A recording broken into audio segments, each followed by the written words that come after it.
असली धर्म क्या होना चाहिए कवि का? इस पे कई आचार्यों ने, कई कवियों ने अपनी बात कही है जो महत्वपूर्ण है। और कवि का कार्य, जैसा कि प्रेमचंद ने कहा कि कवि का कार्य सिर्फ समाज का आईना दिखाना नहीं है, अपितु समाज को मार्गदर्शित करना भी है। तो क्या आपके साथ भी कभी ऐसा हुआ है कि किसी सब्जेक्ट ने या किसी विषय ने आपको सीमित किया हो? विद्वान हमारे नायक ये प्रयास कर रहे थे कि कैसे हम हिंदी का प्रसार करते हुए राष्ट्र को संगठित कर लें। अभी के कवि इसको भूल रहे हैं। मुझे लगता है, मैं सकारात्मक हूं कि आने वाली पीढ़ी धीरे धीरे इसको धारण करेगी और हम वापस कविता के धर्म की ओर लौटेंगे। ये बताओ तो सबसे फेमस शायरी कौन सी है आप? चांदनी चांद से होते सितारों से नहीं। चांद से होती है, कमाल कर दिया। सितारों से नहीं। और मेरी कश्ती वहां डूबी जहाँ पानी कम था। बहुत बढ़िया, बहुत बढ़िया। कमाल कर दिया। देश का विकास तो हो गया, भिंड के रहने वाले और गुर्जर और कवि हो गए, तो ये तो देश सच में विकसित हो गया। जो आज संवार रहे खुद को, कल के जलने की फिक्र नहीं, जो मंदिर मस्जिद में उलझे मुफलिस का बिल्कुल जिक्र नहीं, जिनके बादी सब खोखल हैं और इरादे शैतानी, जो कुर्सी की करते पूजा, करते हैं अपनी मनमानी, जो वायु में विष को भरते हैं, वृक्षों का जीवन हर लेते। और चंबल में जब हम नाम सुना तो मोहर सिंह जी का नाम निकल कर आता है। तो मैंने सुना है आप उनके ही परिवार से जुड़े हुए हैं। मैं उनकी गोद में खेला हुआ हूँ। अभी 2020 में वो कोविड के समय दिवंगत हो गए। किसी से डरते नहीं है, कोई भी हो, गलत किसी के साथ करते नहीं है और किसी से डरते नहीं है। ये एकदम सीधा सीधा सा नियम है। यही समाज को इसी प्रकार से रहना चाहिए, जीना चाहिए। चंबल की रेत से उठी एक ऐसी आवाज जो कभी गोलियों में गूंजती थी, आज वो शब्दों की तपस्या में बदल चुकी है। ये वो कवि हैं जिनकी रगों में मोहर सिंह की विरासत बहती है, पर दिशा और दशा उनकी अपनी साहित्यिक समझ और संस्कृति से है। गुर्जर परंपरा के गर्वित पुत्र, जब इनके हाथों में कलम होती है तो खामोशियां भी बोलने लगती हैं। हिंदी साहित्य के शोधकर्ता और श्री कृष्ण सरल जैसे राष्ट्रीय कवि पर पीएचडी करने वाले उभरते साहित्यकार, आज हम स्वागत कर रहे हैं धर्मवीर सिंह गुर्जर धर्म जी का। भाई आपका बहुत बहुत स्वागत है। बहुत बहुत धन्यवाद भैया। यहाँ हम लोग आए हैं और संवाद कर रहे हैं, बड़ा अच्छा लग रहा है। और इतना हम लोग जो बैठे गपशप हुई अनौपचारिक, वो ज़्यादा महत्वपूर्ण थी। अब औपचारिक गपशप क्या होगी ये पता चलेगा, क्या हम लोग बातचीत करते हैं। पहले तो भाई मैं धन्यवाद देना चाहता हूँ कि आप मेरे कहने पर आए मेरे पास में, अपने बड़े भाई का मान रखा और किया। हम चर्चा करने वाले हैं आज हिंदी साहित्य पर। जी बिल्कुल। जैसा आजकल देखा है कि हिंदी साहित्य, आजकल की जो युवा पीढ़ी है वो हिंदी साहित्य की तरफ कम चल रही है। और मैं कॉलेज ज़्यादा आ गया है उनमें ना, इंग्लिश चलती है। तो मेरा सबसे पहला क्वेश्चन यही है कि आधुनिक कविताएं जो हैं और जो पहले जो कविता होती थी उनमें आप क्या डिफरेंस देखते हैं? आधुनिक कविताएं जो है डिस्कोर्स की कविताएं हो गई हैं। अब फिर उनको ये विमर्श भी छिड़ जाता है कि उनको कविता कितनी हद तक कह सकते हैं। जैसे पहले जो कविता थी वो समाज की बात थी। और कवि का कार्य, जैसा कि प्रेमचंद ने कहा कि कवि का कार्य सिर्फ समाज का आईना दिखाना नहीं है, अपितु समाज को मार्गदर्शित करना भी है, दिशा देने का काम करना है। तो पुराने जो कवि थे वो मार्गदर्शन भी करते थे। इसलिए कबीर जब बात कहते हैं तो वो समाज में जो हो रहा है वो तो कहते ही हैं और मार्गदर्शन भी करते हैं कि आगे क्या करना चाहिए। लेकिन आजकल का कवि, चूंकि सोशल मीडिया से डिस्कोर्स तय होते हैं, तो वो चूंकि नई पीढ़ी है, वो सोशल मीडिया चलाती है, संचालित करती है, तो उसी डिस्कोर्स से वो भी प्रभावित है। और ये दुर्भाग्यपूर्ण है, क्योंकि कवि अगर किसी डिस्कोर्स से, किसी एजेंडे से प्रभावित हो जाएगा तो वो कविता के साथ न्याय नहीं कर पाएगा। और आज की पीढ़ी में यही नुकसान कविता के क्षेत्र में हो रहा है कि कवि जो है वो स्वच्छंदता से समाज की बात समाज तक नहीं पहुंचा पा रहे, समाज को दिशा देने का काम नहीं कर पा रहे और एजेंडे से प्रभावित होकर, राजनीति से प्रभावित होकर अपनी बात कह रहे हैं, जो कि ठीक नहीं। और जैसे हमने देखा है कई बार जो संस्कृति होती है वो कलाकार को सीमित करती है, तो क्या आपके साथ भी कभी ऐसा हुआ है कि किसी सब्जेक्ट ने या किसी विषय ने आपको सीमित किया हो, या कोई एक पॉइंट ऐसा आया हो वहाँ आपको लगा हो कि यहाँ मैं सीमित हो गया हूँ? इसमें फिर दो परिप्रेक्ष्य हैं। आप फिर संस्कृति किसको मान रहे हैं? भारतीय संस्कृति किसी को सीमित नहीं करती। भारतीय संस्कृति स्वच्छंदता में है। हम लोग कोई भी नई चीज आती है उसको स्वीकार करते हैं। इसीलिए तो कितने सारी संस्कृतियां इसमें विलय हो गई भारतीय संस्कृति में, यहाँ सब खप जाता है। तो भारतीय संस्कृति में किसी की अस्वीकार्यता नहीं है, कहीं सीमा नहीं, रेखा नहीं है। हम जो भी नया आएगा उसको संस्कृति में जोड़ लेंगे, संस्कृति के अंतर्गत समाहित कर लेंगे। तो इसीलिए संस्कृति ने कभी सीमा रेखा नहीं खींची, ना कविता के लिए ना जीवन के लिए। हमने जो भी कार्य किया वो संस्कृति के अंतर्गत ही आ गया। फिर बाद में भले वो उस समय के कुछ पारंपरिक लोगों को लग रहा हो कि ये क्रांतिकारी काम है, ये हमारी संस्कृति के लिए नहीं है, लेकिन बाद में उसको स्वीकार कर लिया गया, जैसा कि भारतीय संस्कृति करती रही है। जैसे हम देखते हैं भारतीय संस्कृति में या भारतीय साहित्य में देखते हैं, चाहे वो किसी भी भाषा का साहित्य हो, चाहे संस्कृत का हो, चाहे हिंदी का हो, हम तमिल साहित्य की बात करें, तेलुगु साहित्य की बात करें, किसी भी भाषा के साहित्य की अगर हम बात कर लें, तो ये सब कहीं ना कहीं पिछड़ जाता है जब एक पूरे वर्ल्ड लेवल पर हम देखते हैं तो अंग्रेजी साहित्य चलता है, अंग्रेजी में ही ज़्यादा चीज़ें होती हैं। तो क्या आपको लगता है कि जो भारत का साहित्य है उसका विश्व में स्थान कहाँ पर है? ये अब कह सकते हैं, जो बात आपने कही ये बात ठीक है एक हद तक, लेकिन इसको ठीक से समझने की आवश्यकता है। अब कब से इंग्लिश साहित्य बहुत ज्यादा समृद्ध हो गया, ये तो अभी तुरंत की बात है। बिल्कुल, बिल्कुल। जब हम विश्व का इतिहास पढ़ेंगे, विश्व भर को समझेंगे, तो 5000 साल की विश्व की सभ्यताएं और कितने लाखों साल की पृथ्वी बनी हुई और 5000 की सभ्यता जो मिलती है, उसमें भारतीय साहित्य, जिसमें संस्कृत साहित्य है, अन्य भाषाओं का साहित्य है, वो ज्यादा समृद्ध है।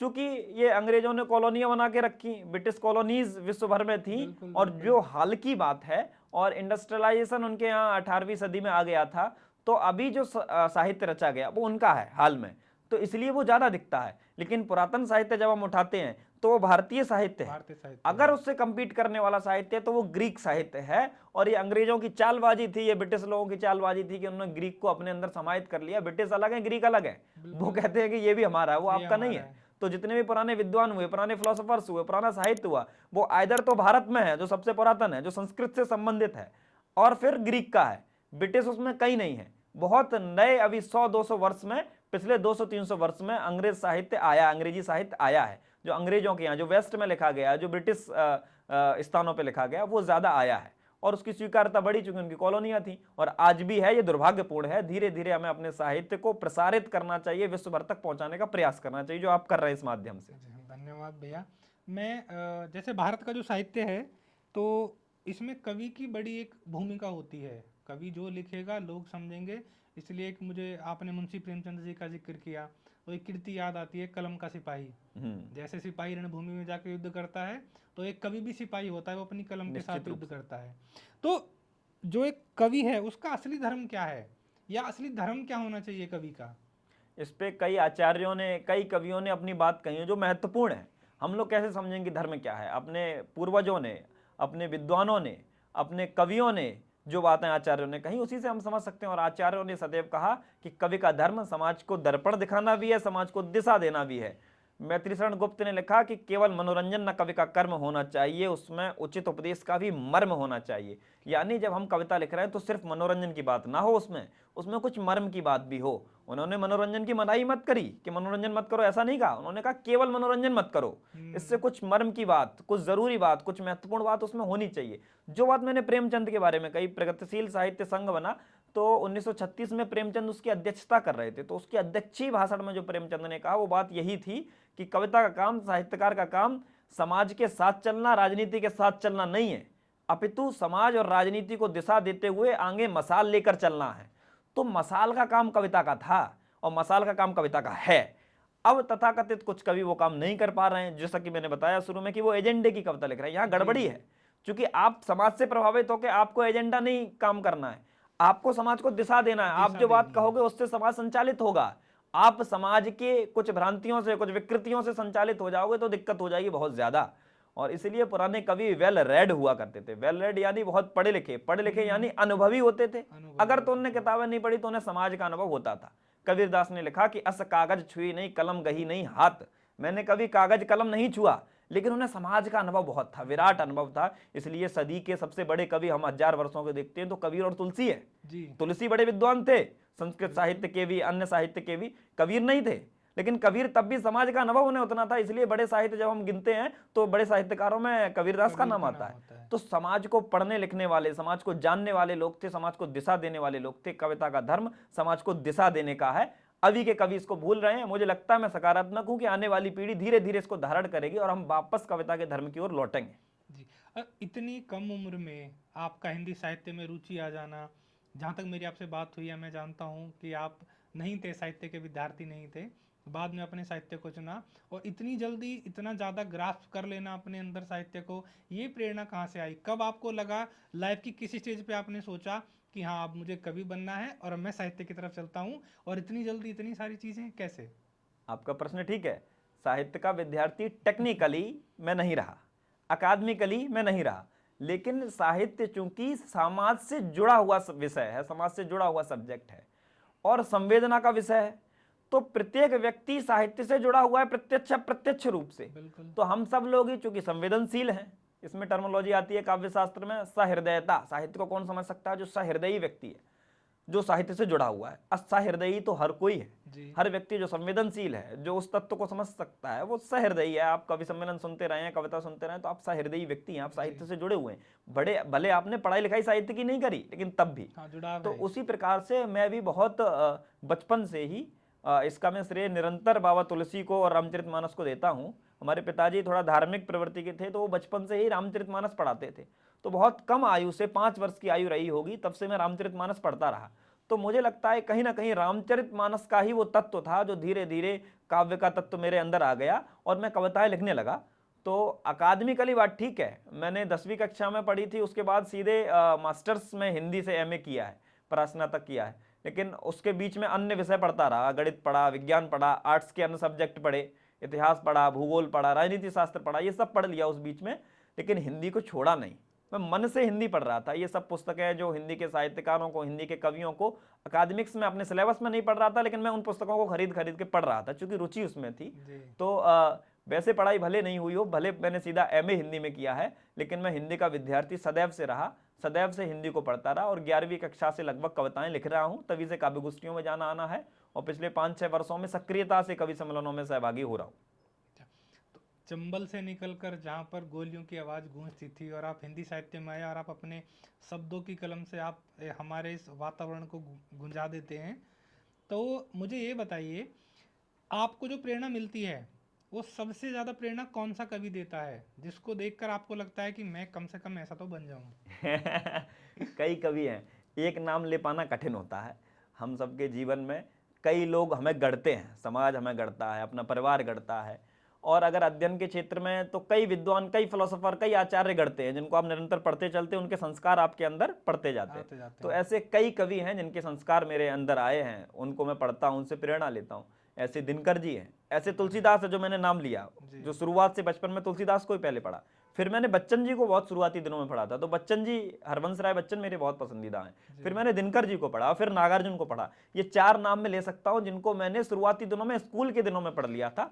तो मुझे ये चारों पसंद है। लेकिन आपकी पीएचडी श्री कृष्ण सरल पे है, तो कैसे पसंदीदा कवि ये 4 पीएचडी कृष्ण सरल पे कैसे मैं चूज किया ये आपने? मेरा दुर्भाग्य है और भारतवर्ष का दुर्भाग्य कि भारतवर्ष में बहुत कम लोग साहित्य से जुड़े हुए, साहित्य के अध्येता और साहित्य के विद्वान लोग भी श्री कृष्ण सरल तक नहीं पहुंच पाए हैं। और मैं भी दुर्भाग्यशाली व्यक्तियों में से हूं कि बहुत देरी से श्री कृष्ण सरल तक पहुंचा। जब मेरी मास्टर्स हो गई, उसके बाद सब लोग खोज रहे थे कि किस विषय पे शोध किया जाए, तो मास्टर्स के ही परास्नातक के समय के अंतिम दिनों में खोजते हुए मुझे एक कवि टकराए जो श्री कृष्ण सरल थे, जिनको मैंने पढ़ा जाना। तो मैं फिर शॉक्ड रह गया कि इतना ग्रंथ उन्होंने लिखे, इतना काव्य उन्होंने, इतनी रचना धर्मिता उनके अंतर्गत थी, और लोगों ने उनको सराहा नहीं, उनको आगे नहीं बढ़ने दिया, या कह सकते हैं उतना प्रसार उनका हुआ नहीं, पहचान उनको नहीं मिली। तो बहुत लेट मैं भी पहुंचा। लेकिन मैं उसी प्रकार के एक कवि को खोज रहा था। जब शोध को लेकर चर्चा होने लगी मित्रों से कि किसका क्या विषय रहेगा, सब लोगों ने चर्चा की, तो मैं एक ऐसा कवि खोज रहा था जिसपे मैं पूर्णतः रिसर्च कर सकूं, समग्र रूप से उनके ऊपर रिसर्च करूं, और जिनका लेखन वीर रस से जुड़ा हुआ हो, ओजपूर्ण हो, और जिनका लेखन राष्ट्रीयता से जुड़ा हुआ हो। और ईश्वर ने ऐसा कवि मुझे मिला दिया। उसी समय श्री कृष्ण सरल के बारे में मैंने मध्य प्रदेश के किसी सिलेबस में उनको पढ़ा। अच्छा, मध्य प्रदेश में ग्रेजुएशन के सिलेबस में हिंदी, अगर आप हिंदी ऑनर्स पढ़ते हैं, मास्टर्स के सिलेबस में और स्कूली शिक्षा में भी उनकी कविताएं लगी हुई हैं, सब लोग पढ़ते हैं, लेकिन देशव्यापी रूप से उनको प्रसारित उतना नहीं किया गया। तो बाद में मैंने कहीं उनकी एक कविता पढ़ी, मुझे अच्छा लगा, मैंने जाना कि मध्य प्रदेश का कौन कवि है भाई। फिर और ज़्यादा पढ़ा तो मैं मुग्ध हो गया कि उनने लगभग 125 पुस्तकें लिखी हैं, 15 महाकाव्य उन्होंने लिखे हैं, शहीदों पे, क्रांतिकारियों पे, स्वतंत्रता संग्राम सेनानियों पे सर्वाधिक काव्य लेखन का कीर्तिमान उनके पास है। अटल जी उनको राष्ट्र कवि कहा करते थे और लगभग सारे राष्ट्रपतियों ने उनको सम्मानित किया। उन्होंने भगत सिंह के ऊपर काव्य लिखा, महाकाव्य लिखा, तो भगत सिंह की माताजी ने उसका विवेचना की, उसकी समीक्षा की, और भगत सिंह की माताजी उस कार्यक्रम में उपस्थित थी जिसमें उनका महाकाव्य लॉन्चिंग हुई थी, जिस कार्यक्रम में। तो मुझे लगता है इतना बड़ा काम उन्होंने किया उस समय पे, और इसको सरकारों ने उस तरह रेखांकित नहीं किया जिस तरह किया जाना चाहिए था। इसके कई विभिन्न कारण थे, और मुझे वो उन कवियों पे शोध करने का अवसर मिल रहा है श्री कृष्ण सरल पे, ये मेरा सौभाग्य है। एक आपका बड़ा, मैं देख रहा था, एक बड़ा अच्छा सा जोक कह लूँ या कि डायलॉग कह लूँ कि एक तो गुजर, ऊपर से भिंड के, ऊपर से कभी और हो गए। तो इसके बारे में बताइए, कहाँ ये चर्चा चली है, कैसे कैसे लाइमलाइट में? ये जोक डायलॉग नहीं है, बड़ा गंभीर है जी। अच्छा, एक दृष्टि से इस पे आप हंस भी सकते हैं, एक दृष्टि से इस पे गंभीर भी हो सकते हैं, आप इसको जी। किसी भी प्रकार से ले सकते हैं। ग्वालियर में शुरुआती दिनों से ही मैं काव्य गोष्ठियों में जाने लगा था, आज से 8-10 वर्ष पुरानी बात है। एक मीडिया हाउस के पास हम लोग गए, हम लोग प्रायोजक जुटाते थे, कोई स्पॉन्सर मिल जाए तो कार्यक्रम करवा लें। शुरुआती दिनों से ही मैं कार्यक्रम आयोजित भी करता था। तो ग्वालियर में हम कुछ मित्र लोग, 2-4 लोग, सोचा कि यार किसी मीडिया हाउस के पास जाते हैं, कुछ पत्रकारों के पास, अखबार वाले लोगों से मिलते हैं, उन लोगों की साहित्य में रुचि रहती है, अगर वो कुछ पैसा दे देंगे तो हम जो है एक ग्वालियर के बड़े अखबार के पास हम गए, उनके ऑफिस में, तो उनसे बात की कि आप हमें स्पॉन्सरशिप दीजिएगा तो हम लोग ये कार्यक्रम करेंगे। उन्हें पूरी रूपरेखा बताई कि ऐसा ऐसा कार्यक्रम प्लान कर रहे हैं। तो उनके संपादक बैठे हुए थे और उनके 1-2 और अधिकारी बैठे होंगे। तो उन लोगों ने चर्चा की। एक बार मैंने अपना परिचय दिया तो उन्होंने पूछा कि आप एक बार पुनः अपना नाम बताएं दोबारा। मैंने बताया, मैंने कहा भाई साहब धर्मवीर सिंह गुर्जर है। कह रहे आप कहाँ के रहने वाले हो? मैंने कहा भिंड के। तो एकदम से वो बड़ी जोर से हंसे और अपने बगल वाले की पीठ में मतलब धौल मारते हुए, और उन्होंने कहा वाह भाई साहब, देश का विकास तो हो गया, भिंड के रहने वाले और गुर्जर और कवि हो गए, तो ये तो देश सच में विकसित हो गया। ये बात हास्यपूर्ण उस समय लगी, लेकिन बाद में सोचने पे लगा कि कितना बड़ा व्यंग्य हमारे समाज के ऊपर, हमारे क्षेत्र के ऊपर उस व्यक्ति ने किया। और इसको कैसे भी ले सकते हो आप, जो कि एक सच्चाई भी थी किसी हद तक, लेकिन कितना जनरलाइजेशन, कितना स्टीरियोटाइप, कितने आपका पूर्वाग्रह एक समाज को लेकर, एक क्षेत्र को लेकर बना हुआ है, जो टूटना चाहिए, जो टूट भी रहा है। ऐसा नहीं होना चाहिए समाज में कि हम पूर्वाग्रह किसी कम्युनिटी को लेकर बना लें। जो अंग्रेजों ने छोड़ के दे दिया भाई ये क्रिमिनल ट्राइब, और आपने भी दिमाग में वही धारणा बना ली अंग्रेजों के द्वारा दी हुई, और ये जो क्षेत्र हमारा जिसलिए बदनाम है, भिंड मुरैना, आपने उसको उसी तरह लिया।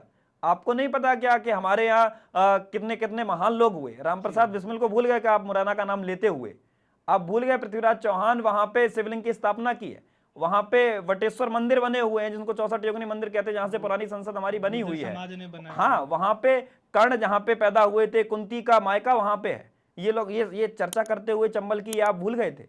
तो मुझे लगा ये काफी दुखपूर्ण है। उनसे तो कुछ नहीं कहा, चूंकि वो अधिकारी थे उस वक्त, मेरी इतनी उम्र भी नहीं थी कि मैं उनसे कुछ कह पाऊं, और उस बात को उस वक्त डाइजेस्ट भी नहीं कर पाए, समझ भी नहीं पाए कि क्या कह रहा है व्यक्ति। बाद में सोचने पे मुझे लगा, और अब मुझे लगता है कि ठीक है, हम लोग प्रयास कर रहे हैं, धीरे धीरे आपके पूर्वाग्रह तोड़ेंगे। अन्य समाज का कोई व्यक्ति हो, आप कितने पूर्वाग्रह लेके आओ, हम काम करेंगे, आप काम कर रहे हो, पूर्वाग्रह टूटेंगे। बिल्कुल। जैसे आपने बोला कि समाज के बारे में एक धारणा बना रखी थी, तो मैंने थोड़ा सा जब शोध किया तो मुझे हो सकता है कि मैं पूर्ण तरह से शोध ना कर पाया हूँ, लेकिन हमारे समाज से कवि हुए ही नहीं हैं। हुए होंगे तो शायद मैं ना जान पाया हूँ, या हम ना जान पाए हों। तो अगर कोई समाज के कवि का नाम आता है तो वो सबसे पहले मेरे मन में आपका ही नाम आता है। तो हमारे समाज जो है उसकी क्या स्थिति है काव्य में? अच्छी स्थिति है। अब इसमें क्या है, हम लोग थोड़ा सा अभी उतनी अच्छी नहीं है, लेकिन हैं 2-4 लोग हैं। हम लोगों को जानकारी कम है। जैसे मुझे स्कूली समय से सब लोग यही कहते थे कि आप कुमार विश्वास जैसा बोलते हो जी। तो मैं उसको कोई ऐसा कॉम्प्लीमेंट नहीं ले रहा हूँ कि लोगों ने कह दिया कि भाई आप कुमार विश्वास जैसा हो, क्योंकि लोगों ने उनके अलावा किसी को सुना ही नहीं है। सामान्य व्यक्ति ने किसी कवि को नहीं सुना। उससे पूछो कि दूसरे किसी कवि का नाम बता दो, कह रहे दूसरे किसी को जानते नहीं, कुमार विश्वास को जानते हैं।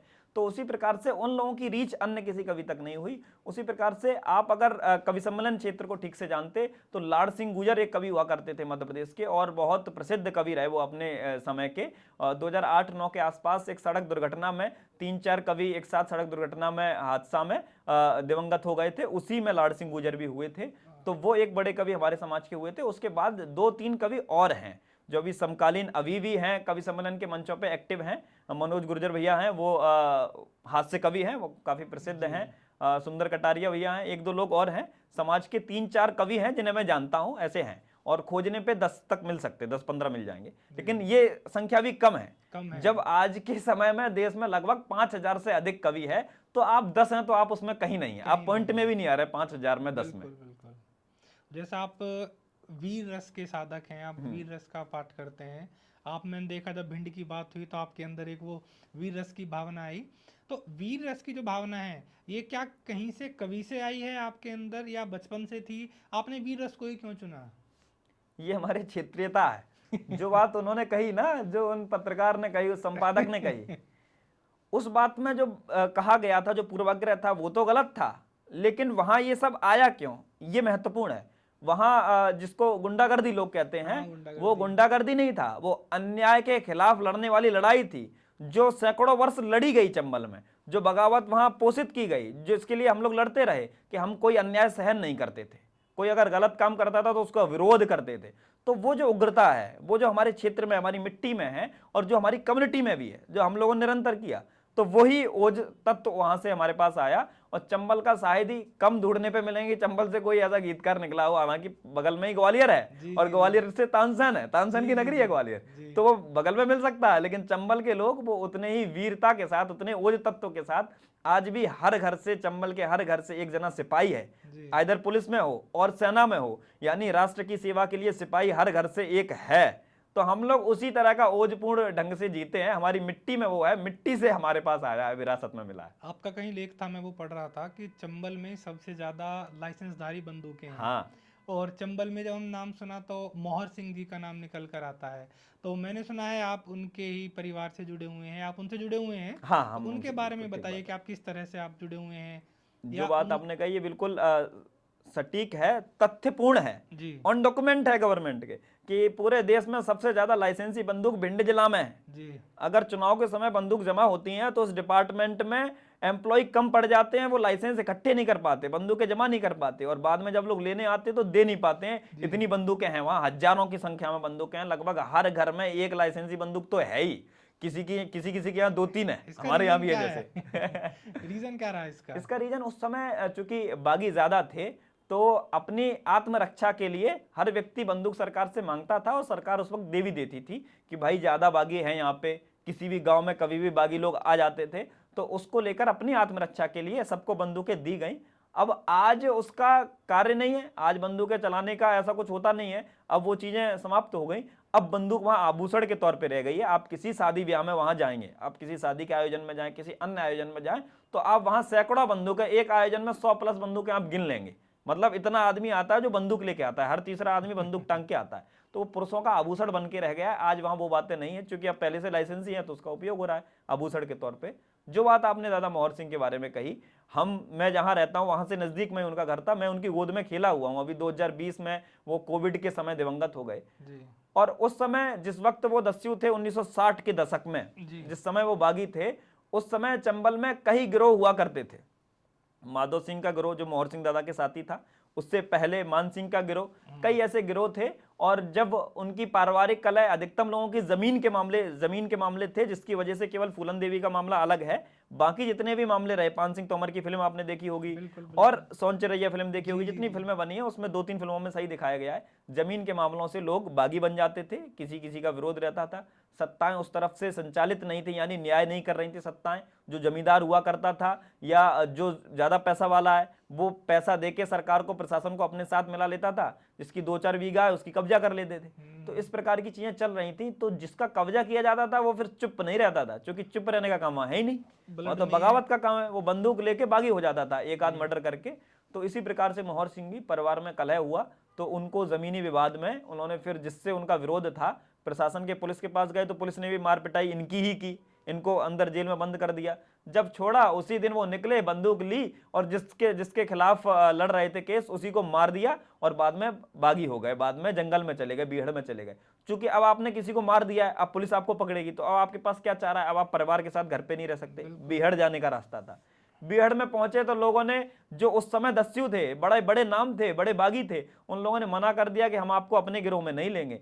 तो बाबा दादा मोहर सिंह ने अपना अलग गिरोह बना लिया, और कालांतर में उनका गिरोह सबसे बड़ा गिरोह हो गया। वो दस्यु सम्राट कहे जाने लगे, सबसे बड़ा चंबल में जिसकी सबसे ज्यादा चलने लगी, वो मोहर सिंह नाम हो गया।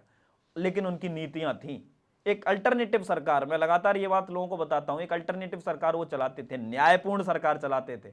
टेक्निकली इस बात को कहने के लिए शासन प्रशासन, और मुझे माइक पे नहीं कहना चाहिए, लेकिन जो सच है वो सच है, उस समय प्रशासन न्याय नहीं करता था, बागी न्याय करते थे।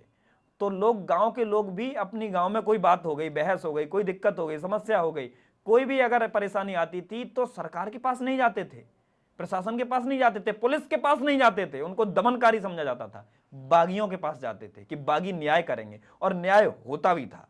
तो बागी न्याय भी करते थे, अपनी सरकार भी एक अल्टरनेटिव चलाते थे, जंगल में रहते थे, गांव के लोग उनका समर्थन करते थे, उनके साथ रहते थे, पुलिस की कोई मुखबरी नहीं करता था, और अगर किसी ने कर भी दी तो फिर उसकी सजा तय थी, उसकी नियत सजा थी। कुछ नियम, कुछ नीतियां बागियों ने बनाई थी उस दादा मोहर सिंह के समय। उस समय नीतियां थी कि किसी महिला को परेशान नहीं करना, छेड़ना नहीं, और अगर गिरोह में से किसी ने किसी महिला को छोड़ दिया तो उसको तत्क्षण मृत्यु दंड देना था। ये उनका नियम था। कोई महिला अगर मिल भी जाए जंगल में भटकती हुए तो उसको घर छोड़ के आना था। आपने सौंदर्या फिल्म देखी होगी, पान सिंह तोमर देखी होगी, उसमें दिखाया जाता है वो वहां सेठ के यहाँ जाते हैं तो उसके यहाँ से धन तो पूरा ले आते हैं शादी में, और लड़की को अपनी ओर से बेटा तेरी शादी है उसको 20-50 रुपए दे के आते हैं। तो लड़कियों का, महिलाओं का सम्मान, यानी इससे सारे दस्यु दूर रहते थे कि कोई लड़कियों के साथ बलात्कार काम, कोई गलत काम, कोई दुष्कर्म कार्य नहीं करना है। वो केवल एक समाजवाद का सा ढांचा उन्होंने बनाया हुआ था। वो जो ज्यादा धनशाली लोग थे, धनवान लोग थे, उनसे धन लेते थे और गरीब लोगों को दे देते थे। उन्हें कोई उपयोगिता उनकी थी नहीं, जंगल में रहते थे, थोड़ा बहुत रोटी खा ली, घूम फिर लिए, उतना ही उनका काम था। तो उन नीतियों के साथ दादा मोहर सिंह जिए। बाद में जब जयप्रकाश नारायण ने सबका आत्मसमर्पण करवाया, इंदिरा गांधी जब हार गई, जब तीनों राज्यों की पुलिस एक साथ मिलकर भी उनको नहीं पकड़ पाई, तो फिर जयप्रकाश नारायण ने, पहले विनोबा भावे ने करवाया था 1955-57 के समय, फिर 1970 के दशक में 70-75 के आसपास फिर जयप्रकाश नारायण ने आत्मसमर्पण करवाया था, जिसमें दादा मोहर सिंह ने भी आत्मसमर्पण किया। लगभग 800 बागियों ने तब आत्मसमर्पण किया था और उसके बाद से वो मुख्य धारा में लौट आए। चूंकि वो भी मजबूरी में बागी हुए और सरकार भी हार गई थी, उनको पकड़ नहीं पा रही थी, तो जयप्रकाश नारायण ये प्रस्ताव लेके इंदिरा गांधी के पास गए कि हम इनको वापस मुख्य धारा में ले आएंगे, आप इनको सजा मत करना। और इंदिरा गांधी ने भी कहा कि अगर आप मोहर सिंह को पकड़ के लाओगे तो फिर आप इस प्रस्ताव को मंजूरी है मेरी ओर से। तब मोहर सिंह से बात की गई, तब वो फिर आत्मसमर्पण किया और वो मुख्य धारा के समाज में समाज सेवा के कार्य में जुट गए थे। तो जैसा आपने समाज की बात करी, हमने मोहर सिंह जी की बात करी, तो क्या कोई ऐसी कहानी है आपके पास में जो हमारे समाज की है, जिस और आपके क्षेत्र की हो या कहीं से भी हो, और आप उसको लेकर आना चाहते हो, कुछ अनकही कहानी या कुछ ऐसा छोटा किस्सा कि उससे प्रेरणा लेकर लोगों को काम करना चाहिए? कई कहानी है। जैसे हम लोगों ने देखा हमारे मिट्टी में 3-4 चीजें हैं और उस मिट्टी के हर तत्व से सीखने की बात है। पहला तत्व है निर्भयता, किसी से डरते नहीं है, कोई भी हो, गलत किसी के साथ करते नहीं है और किसी से डरते नहीं है। ये एकदम सीधा सीधा सा नियम है। यही समाज को इसी प्रकार से रहना चाहिए, जीना चाहिए। अन्याय का सदैव विरोध करते हैं, न्याय वालों के साथ रहते हैं, वो कोई भी हो, सगा हो या नहीं हो। अन्याय करेंगे तो बाप को नहीं छोड़ते और न्यायपूर्ण जो रहेगा उसके साथ रहेंगे। इस तरह का जीवन हम लोग जीते हैं। जैसा नियम मोहर सिंह दादा ने बताया था उस समय बागियों के लिए, वो समाज में लागू होना चाहिए। कोई गलत काम करने वाला, महिलाओं के साथ दुष्कर्म करने वाला, बलात्कार करने वाला, इनको मृत्युदंड देना चाहिए, जिससे समाज में मैसेज जाए। तो इस प्रकार का काम जो उस समय जो नियम बनाए गए थे, जो गांव गांव में लागू थे, उस तरह के नियम पहुंचना चाहिए। और अपनी संस्कृति का संरक्षण करने का कार्य उस समय बागियों ने किया। ये तो नियम मैं वो बता रहा हूं जिनको दुनिया निकृष्ट समझती है, जिनको दुनिया कहती है कि ये लोग ठीक नहीं है, बागी, उन लोगों ने जो नियम बनाए थे उसको दुनिया मान ले तो ये बड़े भले नियम है, ये नियम बड़े अच्छे हैं। तो संस्कृति का संरक्षण करने के लिए 64 योगिनी मंदिर जो के मोहम्मद जी ने जिक्र किया, पद्मश्री के मोहम्मद जी ने जिक्र किया कि निर्भय गुर्जर उस समय उन मंदिरों की संरक्षण करते थे और उन बागियों की वजह से अंग्रेज उन मंदिरों को नहीं लूट पाए, वहां मूर्तियां सुरक्षित रहीं, वहां काफी चीजें सुरक्षित रहीं। तो हम कितनी चीजें वहां से सीख सकते हैं, कितना शोध करके ये खोज के ला सकते हैं कि किन किन बागियों का योगदान रहा संस्कृति के संरक्षण करने में, किन किन बागियों का योगदान रहा समाज की शेपिंग करने में, समाज के निर्माण में। तो ऐसा हम खोज के लाएंगे तो हम पाएंगे उन बागियों ने निश्चित रूप से कुछ लोगों को लूटा होगा, निश्चित रूप से बहुत से गलत कार्य किए होंगे, निश्चित रूप से बहुत सी हत्याएं की होंगी, लेकिन कितनी बातें वहां से पॉजिटिव निकाली जा सकती हैं। उन पॉजिटिव बातों को दुनिया के सामने, विश्व के सामने रखना चाहिए, पहुंचाना चाहिए, मीडिया को भी, हम सबको भी। जी अच्छा, एक मैं जो आजकल का एजुकेशन सिस्टम देखें, हम देखते हैं वहाँ पर हिंदी को हाशिए पे रख दिया गया है। तो आज का तंत्र हमारे हिंदी साहित्य को लेकर या हिंदी शिक्षा को लेकर क्या कुछ काम कर रहा है, या फिर उन्होंने भी बस ये कि हिंदी छोड़ो, मैकॉले की तरफ चलो, इंग्लिश शिक्षा की तरफ चलो? बहुत सारे लोग हैं, मैकॉले भी हमारे पास बैठे हुए हैं हमारी टीम में। तंत्र प्रयास कर रहा है, प्रयास संविधान ने शुरू किया, प्रयास मदन मोहन मालवीय ने शुरू किया और प्रयास हमारे कुछ पुराने ऐसे लोगों ने शुरू किया। महात्मा गांधी गुजराती व्यक्ति थे, उनका हिंदी से कोई लेना देना नहीं था। गुजरात उनकी गुजराती मातृभाषा थी और अंग्रेजी में उनकी सारी शिक्षा दीक्षा हुई थी। अफ्रीका में पढ़े थे, लॉ की पढ़ाई आज भी अंग्रेजी में ही होती है, बैरिस्टर थे। लेकिन हिंदी के प्रसार के लिए उन्होंने सर्वाधिक कार्य किया। दक्षिण भारतीय हिंदी प्रचार समिति ऐसे उन्होंने संस्था बनाई और दक्षिण भारत में हिंदी का प्रसार करते थे। बाल गंगाधर तिलक मराठी व्यक्ति थे। आज मराठी और हिंदी में कितनी लड़ाई है भाई। मराठी व्यक्ति बाल गंगाधर तिलक थे। हिंदी को राष्ट्रभाषा बनाने की वकालत बाल गंगाधर तिलक करते थे और सी राजगोपालाचारी साउथ के व्यक्ति थे, हिंदी की वकालत वो लोग करते थे। यानी ये लोग हिंदी की वकालत नहीं करते थे, ये लोग राष्ट्र की वकालत करते थे। इन्हें पता था कि राष्ट्र को संगठित करने के लिए, जोड़ने के लिए हिंदी बहुत आवश्यक है, हिंदी को सब जगह प्रसारित करना, पहुंचाना आवश्यक है, हिंदी सबको जोड़ सकती है। ये बात इनके मस्तिष्क में, इनके साइकी में थी। इसीलिए ये सब हमारे विद्वान, हमारे नायक ये प्रयास कर रहे थे कि कैसे हम हिंदी का प्रसार करते हुए राष्ट्र को संगठित कर लें। तो हम लोग जब हिंदी की बात कर रहे हैं तो हमें संविधान के आर्टिकल 351 ध्यान रखना चाहिए, अनुच्छेद 351, जिसमें संविधान तय करता है कि हम सब हिंदी के प्रचार प्रसार के लिए शासन काम करे। शासन अपनी ओर से प्रयास कर रहा है, संविधान में डाल दिया तो प्रयास करना पड़ेगा, लेकिन वो प्रयास कितना गंभीर है, कितना सीरियस है, देखने की बात है। ये शोध का विषय है। राजभाषा विभाग बना दिया 1955 में, और सरकार का राजभाषा विभाग जो गृह मंत्रालय के अंतर्गत है वो कार्य कर रहा है। हर मंत्रालय में, हर विभाग में एक अनुवाद अधिकारी बिठा दिया, एक राजभाषा अधिकारी बिठा दिया, एक हिंदी अधिकारी बिठा दिया, लेकिन वो कितनी सक्रियता से काम कर रहा है देखने की बात है। मजाक मजाक में कई मंत्रालयों में कार्यक्रम में मैं गया हूं, और मजाक में दूसरे विभाग के लोग कहते हैं कि आपके विभाग में तो कोई काम ही नहीं है, जो अनुवाद अधिकारी वो तो कोई काम करते नहीं है। ये कितना दुर्भाग्यपूर्ण है। क्या उनके पास कोई काम आ नहीं रहा है क्या? काम तो निश्चित आ रहा होगा। अगर काम नहीं भी आ रहा है तो वो अपनी ओर से सोच के नहीं कर सकते क्या कि हिंदी की कोई संगोष्ठी आयोजित की जाए, हिंदी को लेकर कुछ काम किया जाए? ये मंत्रालयों में लोग बैठे हुए हिंदी के अधिकारी ये क्या काम कर रहे हैं? क्यों दूसरे विभाग के लोग, दूसरे एम्प्लॉय मंत्रालय के ये कह रहे हैं कि हिंदी वाले तो कुछ काम नहीं करते, अनुवाद वाले कुछ काम नहीं करते, बैठे रहते हैं, फ्री की तनख्वाह ले रहे हैं? तो ये उन लोगों को सोचना पड़ेगा। यानी सरकार ने प्रयास करके एक अधिकारी नियुक्त तो हर विभाग में कर दिया, लेकिन वो अधिकारी कितना सीरियस काम कर रहा है, उसके पास काम है भी कि नहीं? कि केवल 14 सितंबर जब हिंदी दिवस आता है तो हिंदी पखवाड़े और हिंदी माह में आप लोग बड़े धूमधाम से मना लेते हो, और अहमदाबाद में इस बार गृह मंत्री जी ने भी सब अनुवाद अधिकारियों को, राजभाषा अधिकारियों को बुला के कॉन्फ्रेंस की थी। तो केवल एक दिन की कॉन्फ्रेंस बन के हिंदी ना रह जाए, हम लोग उसके लिए नित्य प्रति प्रयास करें। सरकार कर रही है, लेकिन वो इंप्लीमेंट ठीक से नहीं हो पा रहा है, वो ठीक से एग्जीक्यूट नहीं हो पा रही, वो ठीक से क्रियान्वयन उसका नहीं हो पा रहा। तो हम लोग प्रयास करके क्रियान्वयन की ओर ध्यान दें, सरकार भी ध्यान दे और समाज भी ध्यान दे कि हम लोग हिंदी के लोगों का कितना सम्मान करते हैं, कितना प्रेज करते हैं, उनके लिए रोजगार कितना है, कितना उनके लिए अवसर है। हम लोग मस्ती में कितनी बात कह सकते हैं। मैं भी कई जगह हिंदी को लेकर, राष्ट्रभाषा हिंदी, राजभाषा हिंदी के लिए बात रखने जाता हूं, तो मैं ये बात कह देता हूं कि अब हिंदी जो है सिर्फ ऐसी भाषा नहीं जिसको लोग कहते थे कि हिंदी संस्कार की भाषा है, अंग्रेजी कार की भाषा है। आप क्या मजाक करना चाहते हैं? आप ये पोषित करना चाहते हैं कि अंग्रेजी से पैसा कमा सकते हैं, यानी अंग्रेजी कार की भाषा है, हिंदी संस्कार की भाषा है। मैं ठीक करना चाहता हूं इसको, हिंदी संस्कार की भी भाषा, हिंदी कार की भी भाषा है, हिंदी व्यापार की भी भाषा, हिंदी रोजगार की भी भाषा है। और जो बॉलीवुड में अंग्रेजी में बात करते हैं अपने घरों में, और फिल्म हिंदी में क्यों बनाते हैं? फिल्म भी अंग्रेजी में बना दो, कितनी चलेगी? क्योंकि ऑडियंस हिंदी की है। आप व्यापार, विदेशी लोग, हिंदी बड़ा बाजार बन चुका है, व्यापार हिंदी में करते हो, सारा एडवर्टाइजमेंट हिंदी में होता है, सारा प्रचार हिंदी में होता है, तो व्यापार हिंदी में, रोजगार हिंदी में। और सरकार लुटियंस दिल्ली में आज तो लोग जयराम जी भाई साहब करने लगे हैं। तो सरकार में अभी हिंदी को प्रसारित करने वाले लोग हैं, लेकिन इसका क्रियान्वयन कितना हो रहा है ये हमें देखना पड़ेगा, शोध करना पड़ेगा, चिंता करनी पड़ेगी, चिंतन करना पड़ेगा। जैसा आपने बोला भी कि लुटेन जोन में भी लोग जय श्री राम भी करने लगे हैं, तो आपकी एक बड़ी फेमस लाइन है, 4 लाइन है आपकी भगवान राम के ऊपर, तो मैं वो सुनना चाहूंगा। मैं शायद आपको याद दिला दूं, कलयुग में राम आएंगे, कुछ ऐसा करके। नहीं, वो घर घर गांव गांव राम धुन को लेकर है। घर गांव गांव राम धुन चल बुरा ना, मैं धीरे धीरे, अब इतनी बात कही है तो अपने एक धाम का प्रसारण मैं कर देता हूं। मैं क्या प्रसारित करूंगा उनको, वो तो स्वयं में सब जगह है।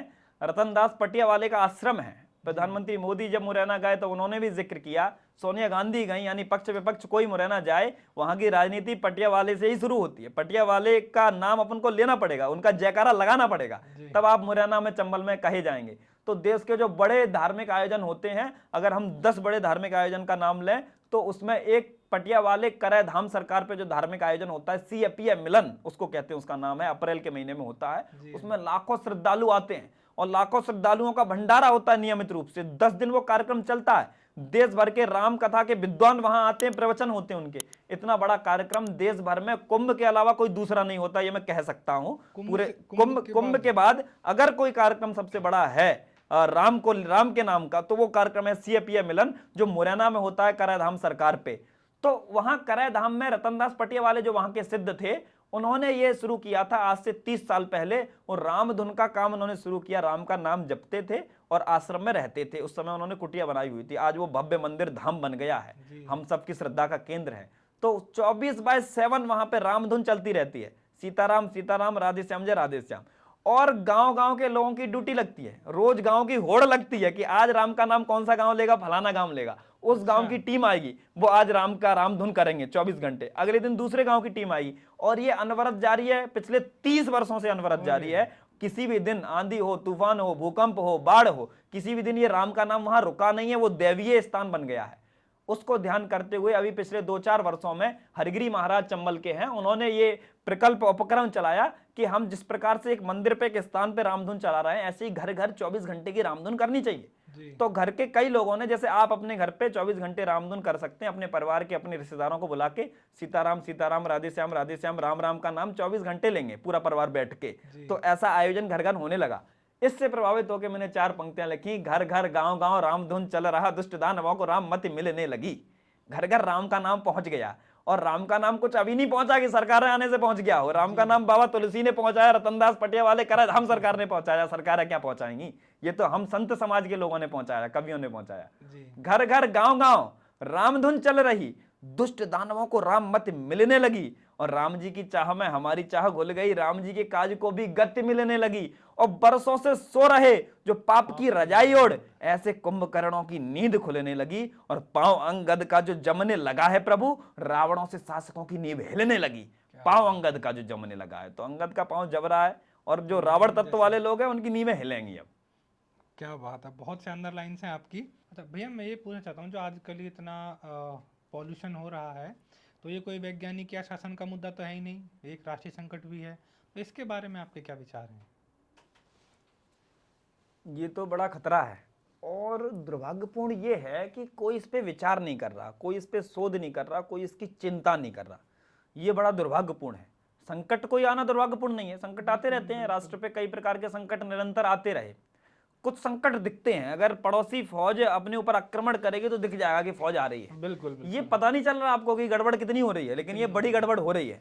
जो वैज्ञानिक हैं वो इसकी चिंता कर रहे हैं, लेकिन चिंता सिर्फ वैज्ञानिक करेंगे तो काम नहीं चलेगा। चिंता शासन को भी करनी पड़ेगी, चिंता समाज को भी करनी पड़ेगी। आज से 8 वर्ष पूर्व, 6 वर्ष पूर्व लगभग मैंने इस पे एक कविता लिखी थी, तब मैंने शोध किया तो मैं आश्चर्यचकित रह गया। वैज्ञानिक बताते हैं, पर्यावरणविद बताते हैं कि अगर ये तमाशा जिस तरह से चल रहा है ना, ऐसे चलता रहा तो 50 साल की सभ्यता बची है। भूजल स्तर डाउन चला गया। ये हम लोग गाजियाबाद नोएडा में बैठे हैं, आप खोद के देखोगे तो पानी नहीं निकलेगा। 200 फुट, 300 फीट, 400 फीट कितना निकालोगे, पानी ही नहीं आएगा इसमें।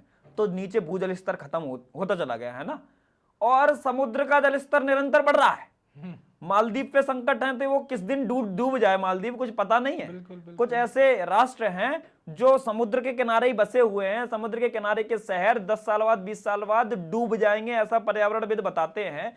जिस तरह से ग्लेशियर पिघल रहा है, एक चिड़िया गौरैया देखिए आपने, जी बिल्कुल, अब वो विलुप्त हो गई। मिल जाए तो गई। फोटो खींच लेना अपने बच्चों को दिखाने के लिए, ऐसी एक चिड़िया होती थी, विलुप्त ही हो गई। और टेम्परेचर जिस हिसाब से बढ़ रहा है, दिल्ली में 50-51 तक पहुंच जाता है, और राजस्थान के कुछ क्षेत्रों में 51 जाता ही है, मध्य प्रदेश के कुछ क्षेत्रों में, उत्तर प्रदेश में जाता है। अगर ये 1-2 डिग्री भी बढ़ गया ना, 53-54 चला गया, तो कम से कम पंछी लोग तो विलुप्त हो जाएंगे। यानी वर्ड्स के लिए, बायोडाइवर्सिटी के लिए बड़ा खतरा है। कितने पेड़, कितनी औषधियां विलुप्त हो जाएंगी। आदमी तो कर लेगा, एसी में रह लेगा, कुछ ना कुछ ऐसा कर लेगा। तो ये बड़ा संकट है, इस पे विचार करना चाहिए, इस पे सोचना चाहिए, चिंतन करना चाहिए, और विद्वानों के साथ साथ, पर्यावरणविदों के साथ साथ समाज के प्रत्येक व्यक्ति को सोचना चाहिए, क्योंकि ये प्रत्येक व्यक्ति के जीवन से जुड़ा हुआ मसला है, मुद्दा है। तो हम लोग भी इस पे निरंतर चिंता कर रहे हैं। दिल्ली में जैसे हालात है, मैं दिल्ली में रह रहा हूं, रहना पड़ रहा है शिक्षा के लिए, या बाद में हो सकता है रोजगार के लिए, या अपने कामकाज के लिए। मेरे जैसे करोड़ों लोग, 2-3 करोड़ की आबादी दिल्ली में है, छोटे से शहर में रह रहे हैं, और यहाँ AQI 1000 तक टच कर रहा है इस समय, सर्दियों के समय में। विदेशों में, स्विट्जरलैंड में, स्कॉटलैंड में AQI अगर 100, 120, 150 पहुंच जाए तो स्कूल बंद हो जाते हैं, काम बंद हो जाता है कि भाई पर्यावरण दूषित हो गया, अब हमको बाहर नहीं निकलना है। और दिल्ली में हमेशा AQI 300 प्लस रहता है, 300 प्लस तो ऑलवेज है। 300 उनके मापक में आता है बहुत खराब, उनका खराब 150 प्लस है, खराब तो 150 प्लस पे होता है, 200 खराब है, बहुत खराब 300 प्लस पे, और फिर 500 से ऊपर तो हैजार्डियस, उसमें अंग्रेजी में लिख के आता है हैजार्डियस। और आरडीएस का मतलब है कि आप एटम बम पे बैठे हुए हो, आप बिल्कुल खत्म स्थिति में हो, और जो कि स्थिति रेगुलर है। और मेरे दोस्त बताते हैं कि मैं किसी प्रकार का नशा नहीं करता, तो वो कहते हैं कि आप रेगुलर 20-30 सिगरेट पी रहे हो, भले आप धूम्रपान नहीं कर रहे, लेकिन उतना आपके अंदर जा रहा है, लंग्स खराब हो रहे हैं, आपके फेफड़े जा रहे हैं। और हमारे जो मित्र जिनका थोड़ा भी समस्या है, हेल्थ का इश्यू है, जिनकी रोग प्रतिरोधक क्षमता बहुत कमजोर है, जिनके फेफड़े कमजोर हैं, या जो शुरुआत से शहरों में रहे हैं, वो दिल्ली में रह नहीं पाते, आंखों में जलन, सर दर्द, गले में दिक्कत, ये सब दिक्कतें हो रही हैं, रेगुलर हो रही हैं। रोज 2-4 लोग कह जाते हैं कि यार आंखें ठीक नहीं है। कुछ लोग जिनको सांस की समस्या है वो तो घर वापस चले जाते हैं, 2-3 महीने सर्दियों में रहना दुब्बर है। राम की कृपा है, बचपन की खवाई ठीक थी, गांव के लोग हैं, तो अभी तक हमारी मशीनरी ने ऐसा कुछ बोला नहीं है कि आंखें दुख रही हैं ऐसा कुछ। लेकिन 1 साल बाद बोल जाएगी, 2 साल बाद बोल जाएगी, कब तक आपका जो घी है वो कब तक लड़ेगा, वो साला खराब हो गई होगा। तो इस तरह की स्थितियां हैं और हम लोगों की इसकी चिंता करनी चाहिए। मैंने एक कविता पर्यावरण पे लिखी है, वो मैं सुनाना चाहता हूं। जो आज संवार रहे खुद को, कल के जलने की फिक्र नहीं, जो मंदिर मस्जिद में उलझे, भले अपने हो दूसरे हो, जो आज संवार रहे खुद को, कल के जलने की फिक्र नहीं, जो मंदिर मस्जिद में उलझे, मुफलिस का बिल्कुल जिक्र नहीं, जिनके बादे सब खोखल हैं और इरादे शैतानी, जो कुर्सी की करते पूजा, करते हैं अपनी मनमानी, जो वायु में विष को भरते हैं, वृक्षों का जीवन हर लेते। कुर्सी की बात मैंने क्यों की? हम लोग रोज पेड़ लगाएं और सरकारें मध्य प्रदेश में, महाराष्ट्र में एक साथ 5,000 10,000 पेड़ काट रहे हैं, ऐसे नहीं चलेगा।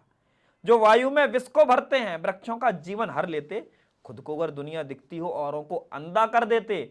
आज धरा का तापमान दिन प्रतिदिन बढ़ता जाता है, इंसान सहमता है थोड़ा, पक्षी का घर मर जाता है, मर जाता बेग हिमालय का, पृथ्वी की सांसें थमती हैं, इस तापमान के बढ़ने से व्याध देह में रमती हैं। गर्म होते थोड़े सावधान, सागर का स्तर ना बढ़ता, गर्म होते थोड़े सावधान, सागर का स्तर ना बढ़ता, जंगल में ज्वाला ना होती, धरती पर सूखा ना पड़ता, कण कण अब छिन्न भिन्न होता, मिट्टी भी अब चिल्लाती है, पत्थर पत्थर अब रोता है, हिमशिला पिघलती जाती है, अंकुर अंकुर फिर फूटेगा, फिर दर्द भरी वसुधा होगी। नहीं समझे तो क्या होने वाला है, आपको चित्र दिखा रहा हूं और आपको डराना मेरा उद्देश्य है, डर गए तो कविता सफल हो जाएगी।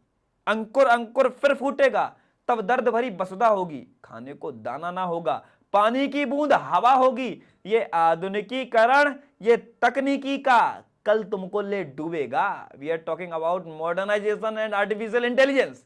ये आधुनिकीकरण, ये तकनीकी का कल तुमको ले डूबेगा। अगर जल को संरक्षित नहीं किया तो जल तुमको ले डूबेगा। नदियों का रौद्र रूप होगा, अंबर तक जल ही जल होगा। एयर कंडीशनर में जीने वालों, सर्वनाश तुम्हारा कल होगा। हम सब अपराधी हैं, हम सब एयर कंडीशनर में जीते हैं। एयर कंडीशनर में जीने वालों, सर्वनाश तुम्हारा कल होगा। जंगल भूतल हो जाएगा, सागर का नीर जहर होगा, लोगों की देह नील होगी, प्रंगारमयी शहर होगा। प्रंगार शब्द कार्बन के लिए है। जंगल भूतल हो जाएगा, सागर का नीर जहर होगा, लोगों की देह नील होगी, प्रंगारमयी शहर होगा, प्रंगारमयी होगा शरीर, प्रंगार युक्त मानव होगा। वो वक्त जल्दी आएगा, प्रंगार महादानव होगा। रक्त शरा दूषित होगी, सांसों में धुआं भरा होगा, अंबर में आग लगी होगी, हर इंसान पर पहरा होगा। न रंगों की होली होगी, न धरती हरियाली होगी, काला पानी हो जाएगा, तब फसलें भी काली होंगी। तो अब जंगल, धरती, सागर, अंबर सबको जलने से तुम रोको। मैंने दृश्य दिखा दिया क्या होने वाला है, जिम्मेदारी आपकी है। तो अब जंगल, धरती, सागर, अंबर सबको जलने से तुम रोको। वायु में, जल में और नभ में विष को पलने से तुम रोको। अब समय नहीं ये जानो कि क्या अंदेशा है हालत का। कंप्यूटर खोल के डाटा चेक मत करो कितना नुकसान हो गया, 1-1 मिनट लेट हो रहा है, प्रतिक्षण देरी है। अब समय नहीं ये जानो कि क्या अंदेशा है हालत का। तर्क वितर्क छोड़ दो यारो, ये वक्त नहीं वकालत का। अब एक हुंकार भरो यारो, आज प्रतिज्ञा तुम कर लो। हर व्यक्ति वृक्ष का प्रेमी हो, इनको बाहों में तुम भर लो। सीने से लगा लो वृक्षों को, सत्ता से कह दो और नहीं, और कार्बन से कह दो तेरा धरती पर ठौर नहीं, और कार्बन से कह दो तेरा धरती पर ठौर नहीं। इस महाप्रलय और सर्वनाश से शायद तब बच पाएंगे, वरना पर्यावरणविदों ने कह दिया कि 50 साल की सभ्यता बची है। इस महाप्रलय और सर्वनाश से शायद तब बच पाएंगे। गवर्नमेंट ऑफ इंडिया याद करे, जीरो कार्बन एमिशन हमें करना है, कैसे पहुंचेंगे? इस महाप्रलय और सर्वनाश से शायद तब बच पाएंगे, शायद फिर कुछ अच्छा होगा, कुछ सदी और जी जाएंगे। अन्यथा अन्यथा अन्यथा काल के तांडव का फिर रौद्र रूप दर्शन होगा। मानव समाज मिट जाएगा, महाकाल गर्जन होगा, भू पर लाशें चलती होंगी और अंधकार छा जाएगा। अगर आज नहीं संभले तो फिर वायुमंडल खा जाएगा, अगर आज नहीं संभले तो फिर वायुमंडल खा जाएगा। क्या बात है, आपने स्तब्ध कर दिया अपने शब्दों से। और जो दिखता है वीर रस आपकी बाहुमन, आपने एक आईना दिखाया है समाज को कि अगर हम नहीं चेते समय पर तो क्या विनाश होने वाला है। निश्चित रूप से। तो अब एक छोटा सा क्वेश्चन करना चाहूँगा, जब आप लिखते हैं तो आप वीर रस के कवि हैं, तो कहीं ना कहीं आपके हृदय में भी प्रेम छुपा होगा, तो क्या आप प्रेम की बातें भी करते हैं, प्रेम की बातें लिखते हैं? हम लोग जो कवि है वो हर रस में लिखेगा। ये बात मैंने पिछले एक जगह चर्चा में भी कही। ये बात लगातार लोग पूछते कि आप वीरस लिखते हैं। लिखते तो भाई सब कुछ है, कविता का काम संवेदना का है। हम लोग जो फील करेंगे वो लिखेंगे, और व्यक्ति के जीवन में हर तरह की फीलिंग्स आती है। कभी वो माँ के लिए प्रेम फील करेगा, कभी अपने महबूब के लिए, अपनी प्रेमिका के लिए फील करेगा, कभी राष्ट्र के लिए फील करेगा, कभी किसी विषय पे संवेदनशील हो जाएगा गरीबी को लेकर, या कभी किसी विषय पे लेके वो उसे लगेगा कि इस विषय पे बात रखनी चाहिए, सामाजिक किसी कुरीति पे, किसी मुद्दे पे। तो हर तरह का भाव, हर तरह की फीलिंग्स हमारे अंदर आती हैं, और जो भाव आता है उस पर कविता उतरती है, उस पर कविता आती है, उस पर हम कविता लिखते हैं। लेकिन कवि सम्मेलन में जब आप स्टेज पे परफॉर्म कर रहे होते हैं तो आपको तय करना होता है कि आपको क्या परफॉर्म करना है। तो हम लोग सब, हर कवि अपना अपना जोनर तय करता है। मैंने अपना वीर रस तय किया, क्योंकि मैं उसमें एक मैसेज समाज तक पहुंचा सकता हूं जो मैं पहुंचाना चाहता हूं। तो वीर रस में मैं कविताएं परफॉर्म करता हूं, लिखता हर रस में हूं। प्रेम की भी कुछ कविताएं लिखी हैं, दोस्त यारों के बीच बैठते हैं तो वो प्रेम की कविताएं सुना लेते हैं। इंस्टाग्राम पे पढ़ी हैं कुछ कविताएं, तो वैसी महफिलों में सुनाते हैं। अच्छा, तो ये बताइए कि जब आप लिखते हो तो दर्द में ज्यादा अच्छा लिख पाते हो या शांति में ज्यादा अच्छा लिख पाते ये हो? तो अब ऑडियंस बताएगी। हम लोग तो कवियों को तो ये भी नहीं कहना चाहिए कि मैं कवि हूँ, ये तय करने वाले आप नहीं हो सकते। ये तो ऑडियंस तय करे या आचार्य तय करे, जिन्हें पता है कि मापक क्या है। तो आचार्य लोग देख सकते हैं, जो विद्वान लोग हैं वो देख सकते हैं कि कविता में कौन सी कविता मैं ज्यादा अच्छी लिख रहा हूँ, या ऑडियंस बता दे कि ये कविता ज्यादा अच्छी है। बाकी मैं तो, मुझे तो खैर संवेदनाएं लिखना ज्यादा पसंद है, जिसमें समाज की बात हो। बेट, तो आपसे बात करने में बहुत आनंद आ रहा है, हमारी पूरी टीम बड़ी आनंदित हो रही है।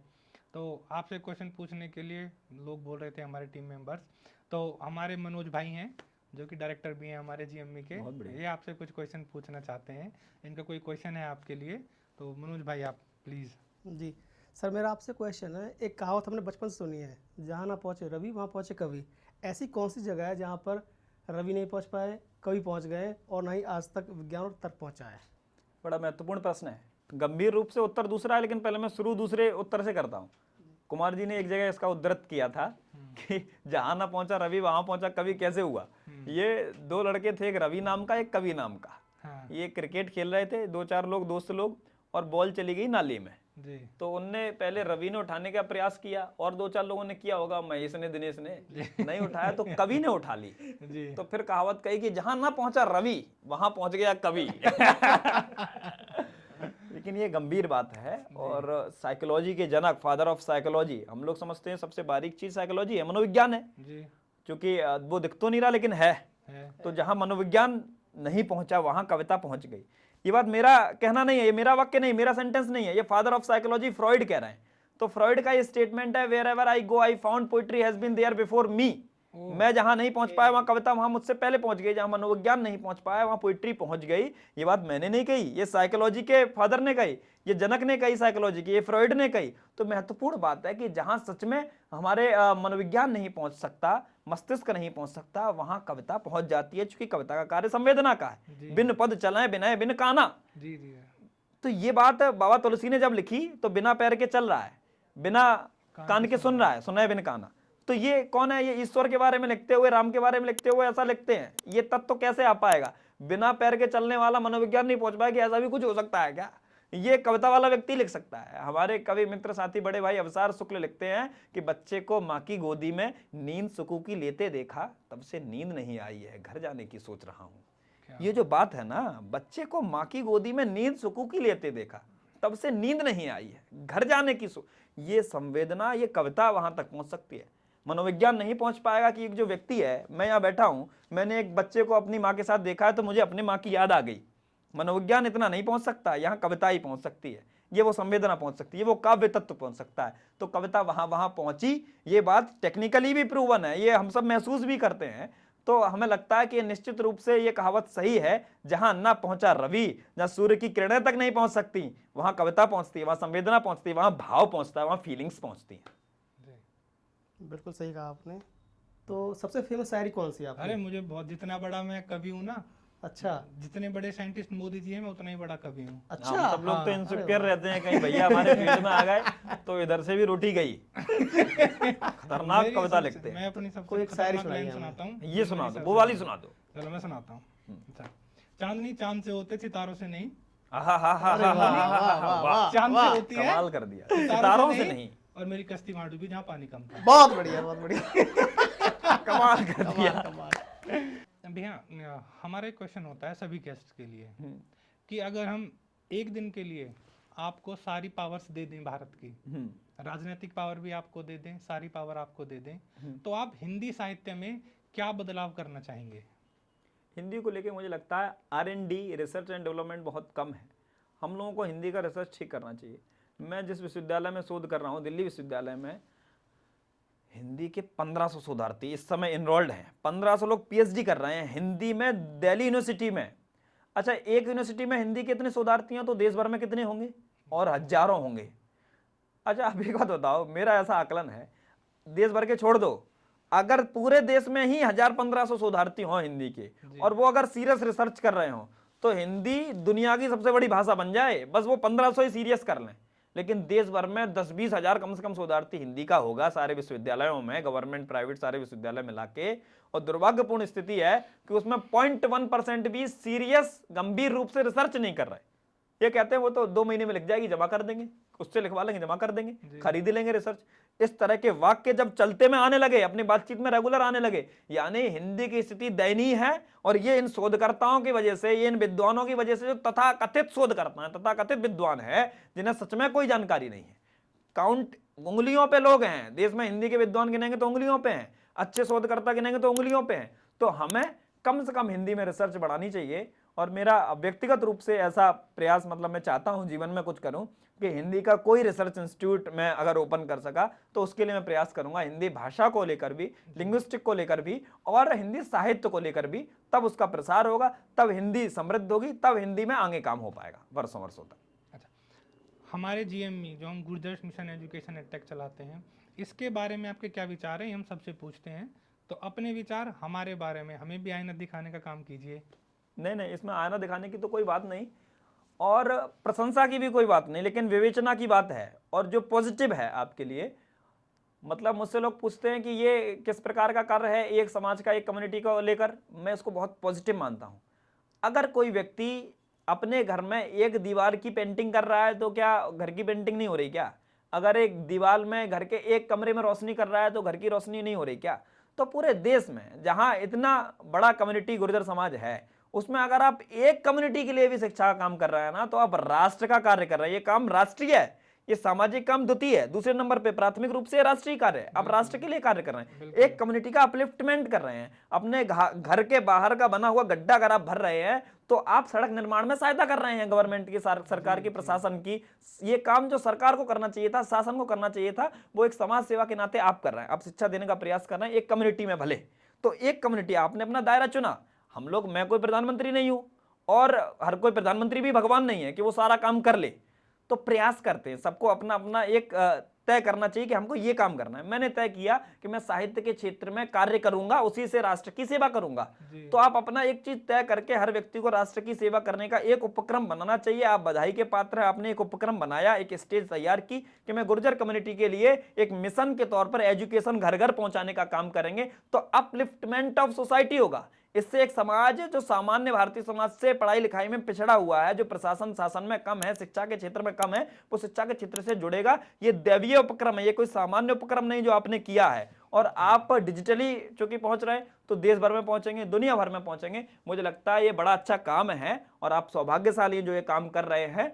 ईश्वर हर किसी को ऐसे उपक्रम नहीं देता, क्योंकि इसमें ना सिर्फ आप बिजनेस का काम नहीं है, ये समाज का काम ज्यादा है। बिजनेस इसमें दूसरे नंबर पे, सेकेंडरी है, प्राथमिक ये समाज का काम है। आपको अगर बिजनेस करना होता तो आप दूसरे समाज के लोगों को ज्यादा जोड़ते, भाई हर कोई आ जाता तो ज्यादा आपको ऑडियंस मिलती। आपने तो अपनी ऑडियंस सीमित की ना, लेकिन आपने तय किया कि मैं क्वालिटी काम दूंगा, मैं अच्छा काम दूंगा। तो गुर्जर मिशन एजुकेशन आपने जो संचालित करना शुरू किया, प्रारंभ किया है, पिछले 1 वर्ष से कम ही हुआ है, पिछले 4-6 महीने शायद हुए, 3-4 महीने हुए। जब से मैं आपको देख रहा हूं तो मुझे लग रहा है ये समाज के लिए ऐतिहासिक सिद्ध होगा, क्रांतिकारी सिद्ध होगा, और देश भर के लोग, समाज के लोग इससे जुड़ेंगे, जुड़ना चाहिए। एजुकेशन की फील्ड में अगर उनको कोई भी समस्या है तो आप उनके साथ हैं, तो मुझे लगता है आप भी बधाई के पात्र हैं, आप भी साधुवाद के पात्र हैं, और समस्त समाज साधुवाद के पात्र है, जिनके पास ऐसे नायक हैं जो शिक्षा के क्षेत्र में नेतृत्व कर रहे हैं, समाज को शिक्षा की ओर उन्मुख कर रहे हैं। धन्यवाद भैया। शब्दों की इस यात्रा में हमने महसूस किया और देखा कि कवि सिर्फ पंक्तियां ही नहीं लिखता है, वह समय को आकार देता है, समाज को दिशा देता है और मानवता को आवाज देता है। हम आपके इस संवाद के आभारी हैं। आपके शब्दों की लौ यूं ही जलती रहे, आपकी कविताओं का प्रवाह यूं ही बना रहे और आपके शब्द देश और मानवता को गर्वित करते रहें। धन्यवाद।